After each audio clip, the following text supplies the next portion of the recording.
Good morning बच्चों। आज हम करने जा रहे हैं आपकी worksheet number 85, subject science, class 10th, हमारी डेट 12 फरवरी के लिए। चलिए स्टार्ट करते हैं। आज की वर्कशीट में हमें जो अपना चैप्टर है लाइफ प्रोसेसेस, उसके अंदर रेस्पिरेशन करना है। न्यूट्रिशन हमारा टॉपिक कंप्लीट हो चुका है। रेस्पिरेशन देखेंगे आज क्या होता है। वैसे मोस्टली आप बच्चों को पता होगा, आप सांस लेते हो, ये सारा जो प्रोसेस होता है। रेस्पिरेशन वो प्रोसेस है जिससे जो लिविंग ऑर्गेनिजम्स है वो एनर्जी प्रोड्यूस करते हैं फूड से।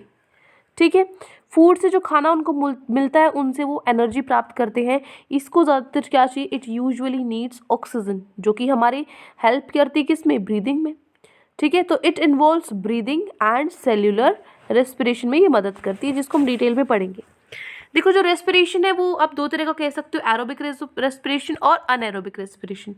एरोबिक रेस्पिरेशन में क्या होता है, takes place in presence of oxygen. Oxygen की प्रेजेंस में ही ये होता है एरोबिक आपका रेस्पिरेशन है। जो एनाएरोबिक क्या होता है, जो occurs in takes place in absence of oxygen. Oxygen की एब्सेंस में ये रेस्पिरेशन होता है। ठीक है, aerobic respiration occurs in mitochondria, occurs in cytoplasm. Mitochondria और साइटोप्लाज्म में होता है।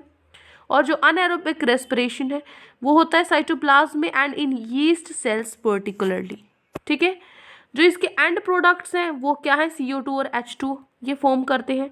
और जो इसके एंड प्रोडक्ट्स हैं वो क्या है, अल्कोहल और लैक्टिक एसिड है। जो इनकम्प्लीट होता है ऑक्सीडेशन, इनकम्प्लीट ऑक्सीडेशन है ग्लूकोज का, उसकी वजह से इथेनॉल फॉर्म होता है, CO2 लैक्टिक एसिड फॉर्म होता है with the release of energy. Clear है।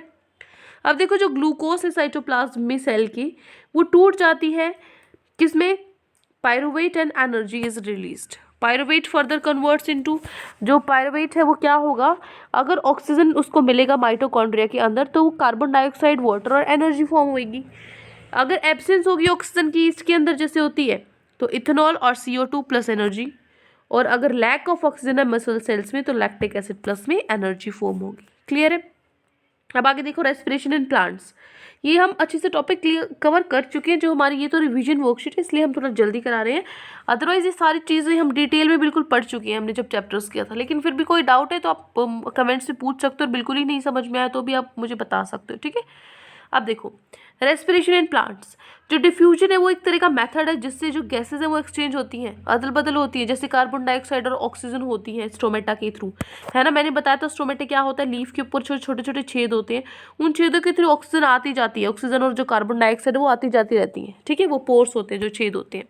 तो जो स्टोमेटा है लीव्स के अंदर, और जो लेंटिसेल्स है in hard and woody stems, stems के अंदर जो होता है वो क्या है, रेस्पिरेटरी ऑर्गन्स की तरह काम करते हैं, वो उनके रेस्पिरेटरी ऑर्गन्स है। लेकिन जो टेरेस्ट्रियल ऑर्गेनिजम्स है, breathe by using atmospheric oxygen. जो टेरेस्ट्रियल जैसे हम हैं, ज़मीन पर जो हम रहते हैं, हम कैसे ऑक्सीजन लेते हैं, हम एटमॉस्फेयर से ऑक्सीजन लेते हैं। जबकि जो एक्वेटिक ऑर्गेनिजम्स हैं वो ऑक्सीजन कहाँ से लेते हैं, जो वाटर में डिजोल्व होती है, जो पानी में घुली हुई ऑक्सीजन होती है वो वहाँ से लेते हैं ऑक्सीजन को।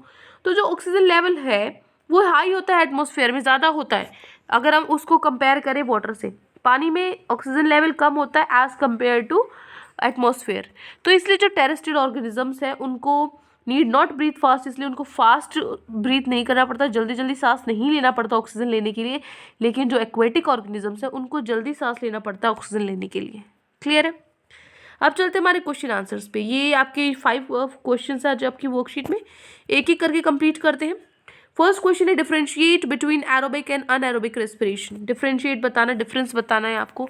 तो देखो, जो एरोबिक रेस्पिरेशन होता है वो ऑक्सीजन की प्रेजेंस में होता है, और anaerobic absence of oxygen, oxygen नहीं हो तब।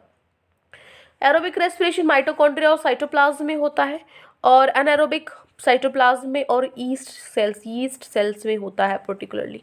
इसके एंड प्रोडक्ट्स क्या है, CO2 और H2। एंड प्रोडक्ट्स जो बनते हैं, फॉर्म होते हैं। प्रोडक्ट्स मैं आपको बता चुकी ना, फर्स्ट चैप्टर मैंने कराया था, अच्छे से बताया था रिएक्टेंट्स क्या होते हैं, प्रोडक्ट्स क्या होते हैं। इसके एंड प्रोडक्ट्स क्या है, अल्कोहल और लैक्टिक एसिड फॉर्म होती है आपकी इसमें। क्लियर है। ये हो गया आपका first question. Now question number 2। Question 2 है, असर्शन आपको दिया हुआ है और रीजन दिया हुआ है। ये क्वेश्चन हम बहुत कर चुके हैं। असर्शन मतलब आपको कोई स्टेटमेंट दे दी जाएगी और रीजन आपको बताना ये इसका सही रीजन है कि नहीं है। तो क्वेश्चन है आपका, stomata are tiny pores present on the surface of leaf. हाँ, ये तो सही है, हमें पता है जो स्टोमेटा क्या है, वो पत्तों पे जो छोटे छोटे टाइनी पोर्स होते हैं, छोटे छोटे छेद होते हैं, वही होते हैं स्टोमेटा, ये तो हमें पता है। गैसेज, रीजन क्या है इसका, जो gases exchange take place in plants through stomata. क्यों होते हैं ये छोटे छोटे चीज़? इसी वजह से ही होते हैं क्योंकि जो गैसेस हैं वो एक्सचेंज हो सके प्लांट्स पौधों के अंदर, ऑक्सीजन जो कार्बन डाइऑक्साइड जो इनको एक्सचेंज करनी है, लेनी है, छोड़नी है ना। तो ये भी इसका रीज़न ठीक है। ये तो पहला ही मिल गया हमें, असर्शन और आर दोनों ट्रू है और जो आर है वो इसकी करेक्ट एक्सप्रेशन है, ये भी सही है। तो इसका मतलब हमारा सेकंड का आंसर क्या आ जाएगा बेटा, क्योंकि असर्शन और रीज़न दोनों ट्रू है और आपकी जो आर है वो इसकी करेक्ट एक्सप्लेनेशन है, इसका रीज़न, इसका सही कारण है वो।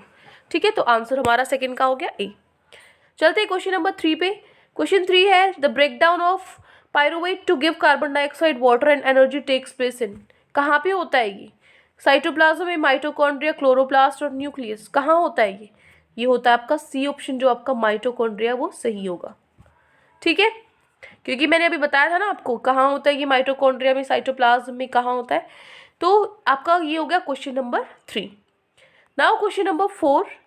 क्वेश्चन नंबर 4 है what are different ways in which glucose is oxidise to provide energy in various organisms. अलग अलग आपको वेज बताने जिससे कि जो ग्लूकोज है वो ऑक्सीडाइज होती है एनर्जी देने के लिए दूसरे ऑर्गेनिजम्स को। तो क्या होता है, कैसे कन्वर्ट होता है, देखो डिफरेंट वे से किस तरीके से जो पायरुवेट है, अगर ऑक्सीजन होगी इन presence of oxygen in mitochondria के अंदर, तो उस टाइम पे क्या होगा, वो CO2 H2O plus energy form हो जाएगी। एनर्जी का ही तो पूछा ना उसने, एनर्जी प्रोवाइड करने के लिए किस तरीके से कैसे चेंज होती है। ऑक्सीजन की एब्सेंस में कैसे होगा, इथेनॉल, कार्बन डाइऑक्साइड और एनर्जी फॉर्म हो जाएगी, और लैक ऑफ ऑक्सीजन की टाइम पे लैक्टिक एसिड और एनर्जी फॉर्म हो जाएगी। तो ये 3 वेज हैं जो आपके जिसमें जो ग्लूकोज है वो ऑक्सीडाइज होती है एनर्जी प्रोवाइड करने के लिए। क्लियर है, ये हो गया आपका question number 4। Now last question number 5 is what advantage over an aquatic organism does a terrestrial organism have with regard to obtaining oxygen for respiration। जो एक्वेटिक ऑर्गेनिजम्स हैं उनसे ज़्यादा फ़ायदा है टेरेस्ट्रियल ऑर्गेनिजम्स को ऑक्सीजन लेने की प्रोसेस में, है ना। क्यों? क्योंकि हमें जल्दी जल्दी सांस नहीं लेना पड़ता, क्योंकि ऑक्सीजन जो एटमॉस्फेयर से इजीली हमें जल्दी मिल जाती है, जो ऑक्सीजन डिजॉल्व होती है वाटर में। ठीक है, देखो मैं इसको क्वेश्चन को थोड़ा सा 1 मिनट ठीक कर लेते हैं। अब देखो बेटा, अब ठीक है, ये थोड़ा सा मिसिंग था एक लाइन, ये ऐड करनी है आपको। क्या एडवांटेज है एक्वेटिक ऑर्गेनिजम्स को, देखो सॉरी टेरेस्ट्रियल ऑर्गेनिजम्स को। देखो जो टेरेस्ट्रियल ऑर्गेनिजम्स है वो ब्रीथ करते हैं जो ऑक्सीजन एटमॉस्फेयर में होती है उससे, लेकिन जबकि जो एक्वेटिक ऑर्गेनिजम्स हैं वो जो पानी में डिजोल्व होती है ऑक्सीजन, वहाँ से ऑक्सीजन को लेते हैं। तो जो ऑक्सीजन लेवल है वो ज़्यादा होता है एटमॉस्फेयर में, किससे कंपेयर करें, अगर हम तुलना करें पानी से। तो इसलिए जो टेरेस्ट्रियल ऑर्गेनिजम्स हैं उनको जल्दी जल्दी सांस नहीं लेना पड़ता ऑक्सीजन लेने के लिए, लेकिन जबकि जो एक्वेटिक है ऑर्गेनिजम्स हैं उनको जल्दी सांस लेना पड़ता है ऑक्सीजन एक्वायर करने के लिए। क्लियर है, ये हो गया क्वेश्चन नंबर 5। ये 5 क्वेश्चन आज आपकी वर्कशीट में गिवन थे। आई होप आपको अच्छे से समझ में आ गए। कोई भी डाउट है पूरी वर्कशीट में तो कमेंट सेक्शन में आप मुझसे पूछ सकते हैं। अगर आपको वीडियो अच्छी लगे तो चैनल को सब्सक्राइब कर सकते हैं, वीडियो को लाइक कर सकते हैं। Thank you and have a great day.